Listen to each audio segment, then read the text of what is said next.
Watching movies and dying inside. Watching movies and dying inside. Hi there, gang, and welcome back to Watching Movies and Dying Inside. Today we're looking at 1980's Up the Academy, directed by Robert Downey Senior. So this movie was made to cash in on the success of National Lampoon and Animal House. So it was originally Mad Magazine's Up the Academy, with, I guess, other references to Mad throughout the film. However, when the publisher of Mad saw the finished film, he paid off the studio to remove all reference to Mad Magazine. I guess he didn't care for the finished film. However, after he died, they kind of just went back to the original Mad Magazine version of the film, which I think is what I'm going to be watching today. I know that there are a few familiar faces in the film, including Ron Liebman, who had his name removed from the cast list in all promotional materials. And I guess the last thing I know about the film is that the director, Robert Downey Senior, referred to it as one of the worst things in history. But anyway, without further ado, let's dive on in and hope for the best. Watching movies and dying inside. Where'd you stash the grass?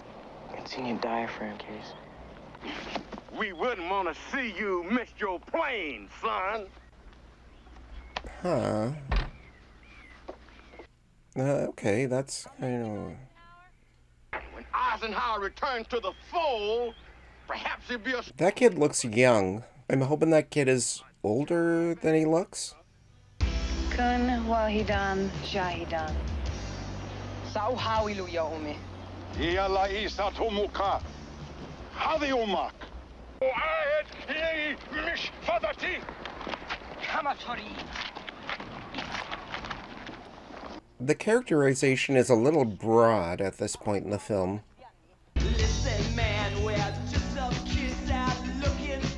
Okay, so I guess this is the Mad Magazine version. I still have no idea what effect that has on the film. I mean, it'd be nice if there was something. I am pretty familiar with Mad Magazine. My brother has a pretty good collection of issues. Plus, I've taken to referring to my group of friends as the usual gang of idiots. You know.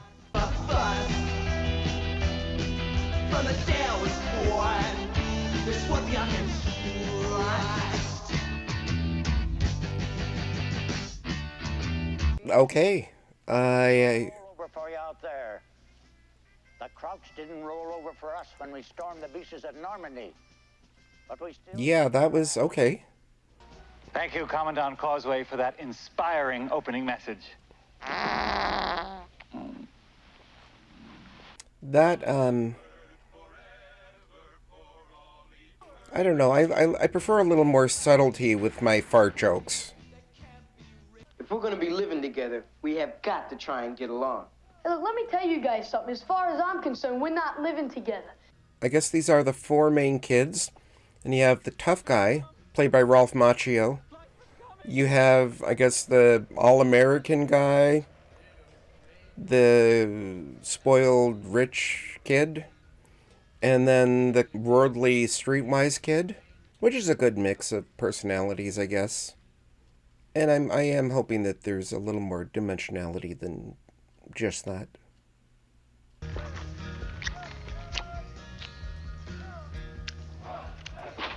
Doing the best I can, Sergeant Patty.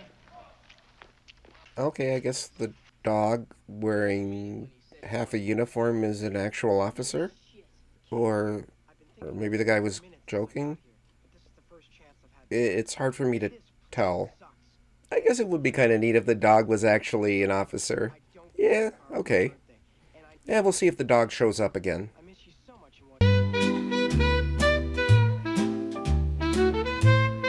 Moving right along. In this course, you'll become familiar with a number of basic field weapons. Oh, my stars. The one I'm holding. We'll become familiar with the hand grenade. Metal, rounded, incendiary device, which, when properly activated... Are they ever going to show that woman's face?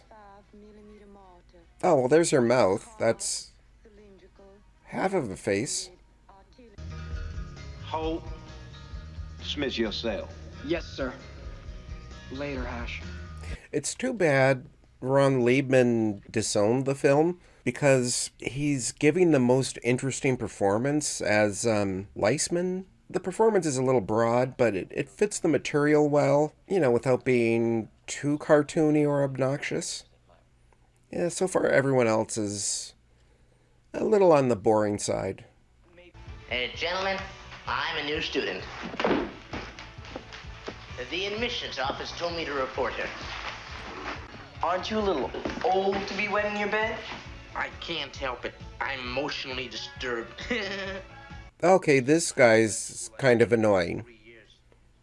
Yeah, this guy just showed up, and so far, a minute in, it's kind of getting on my nerves. The performance and the laugh are a lot. How do you guys like it here?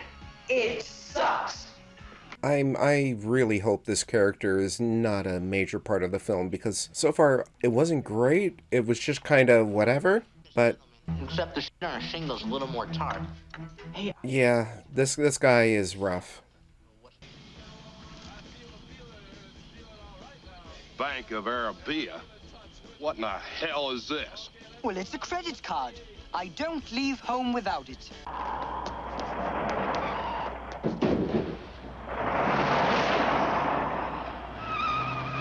Okay, so the teens snuck out of the academy, and the one guy, Hash, had a car, so they're driving to go meet, I want to say Oliver, possibly, his girlfriend who's at the girls' academy. What do you hear from home? The polls show your father's leading by 50. In its favor, I'll say that the soundtrack has been pretty good so far, so I'll say that positively about the film. Goodness.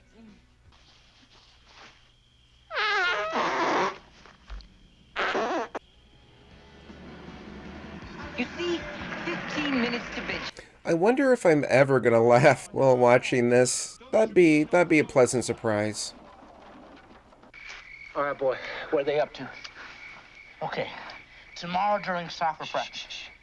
Okay, so I guess they thought that Chooch, the Ralph Macchio character, was the guy who was reporting to Liceman on what they were doing after hours, but it turned out it was Would that be awesome? that guy, the annoying guy with the annoying laugh. His last name starts with a V. I cannot remember what it is. But anyway, I guess he's the spy. Does anybody know what we're eating? I guess it's kind of nice that the least likable, most annoying character in the film is someone we're not supposed to like. That's right, and if you ever want to get those pictures back, you better make sure Beauregard doesn't know how you're gonna do it. Got any ideas, Chooch? Okay, I guess that one guy's name is Beauregard. From Butch Academy? Dog meat. Well, what about Candy? We're coming up on about an hour in. She got grounded for shaving her legs. She won't be here. Oh, bummer. I guess there was the point when they snuck out of the academy and got involved in a high-speed chase. But it feels like that was like 5 minutes total. And that's literally the only thing I can think of that has happened in this movie. At least I can safely say that I get why Mad Magazine wanted to distance themselves. If you are going to put your name on a movie, yeah, I mean, you'd want it to be a little bit better than this. Hey, Sergeant Patty. Thank you, sir. Looking pretty hot yourself, kid. Excuse me?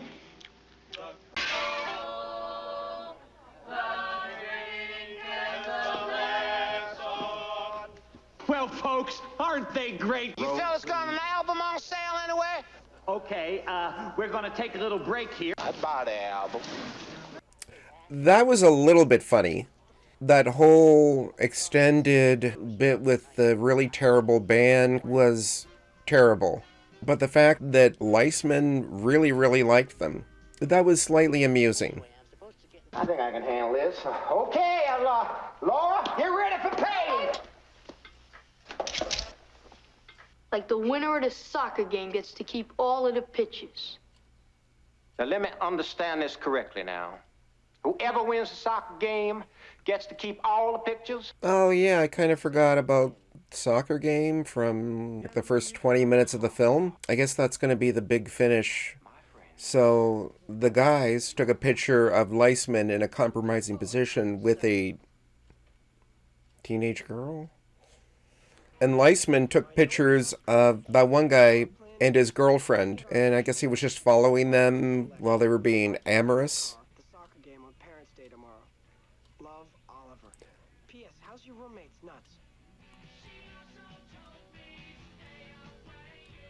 Yeah, so they've agreed that the winner of the soccer game between the cadets and the faculty is going to get all the pictures. I feel like they could blackmail that guy with the picture of him and the girl and go pretty far with that. I don't know why they have to involve the soccer game, other than that I guess the film needs to have a big finish.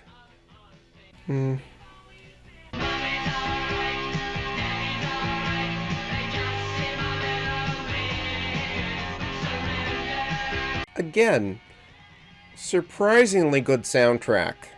Some jokes that landed would have been nice too, but I'll take what I can get. This one's for you, Uncle Mon!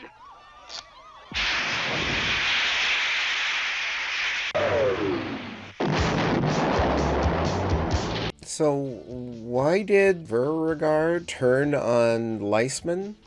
I feel like I missed something really important, but in any case, he turned on him and it all worked out in the end, I guess.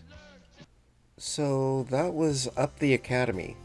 It wasn't good, but it moved along quickly enough. Didn't stay on anything too long. It never got boring or too annoying. The main opponent, Liebman, could have been incredibly annoying and miserable.